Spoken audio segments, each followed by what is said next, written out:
Pemirsa, terima kasih atas kesetiaan Anda menyaksikan Indonesian Television News. Sejumlah informasi menarik dari seluruh tanah air akan kami hadirkan untuk Anda. Dan inilah Indonesian Television News selengkapnya.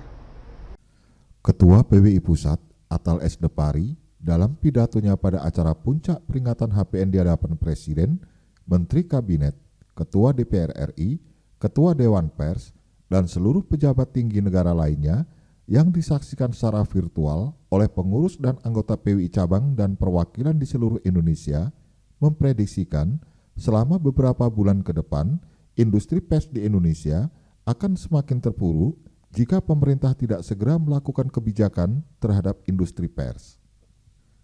Di tengah pandemi COVID-19 dan semakin derasnya media sosial menjadi tantangan berat bagi pelaku industri media televisi, radio, dan cetak. Menurut Atal S. Depari, industri dan insan pers juga sangat terdampak akibat pandemi COVID-19.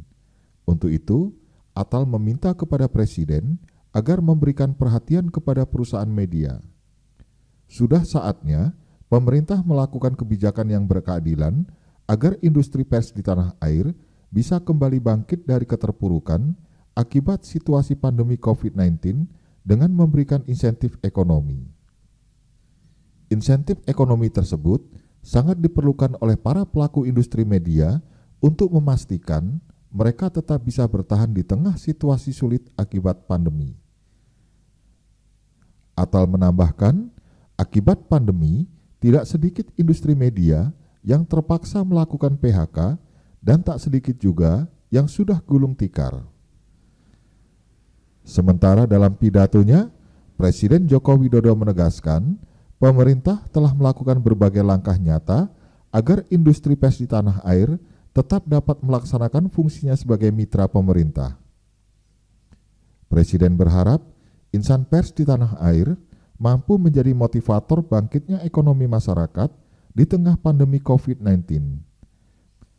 Peran insan pers sangat penting untuk menyampaikan kebijakan pemerintah kepada masyarakat dan membantu masyarakat untuk mendapatkan informasi yang benar dan tepat.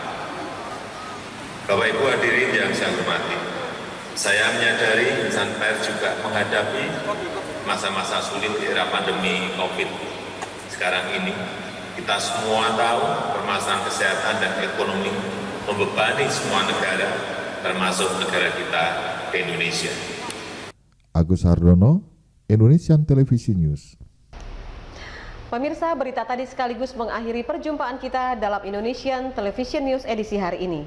Kami berharap Anda dapat menekan tombol subscribe untuk mendapatkan informasi dan berita menarik lainnya dari channel Indonesian Television News. Saya Novi Balga dan seluruh kerabat kerja yang bertugas undur diri.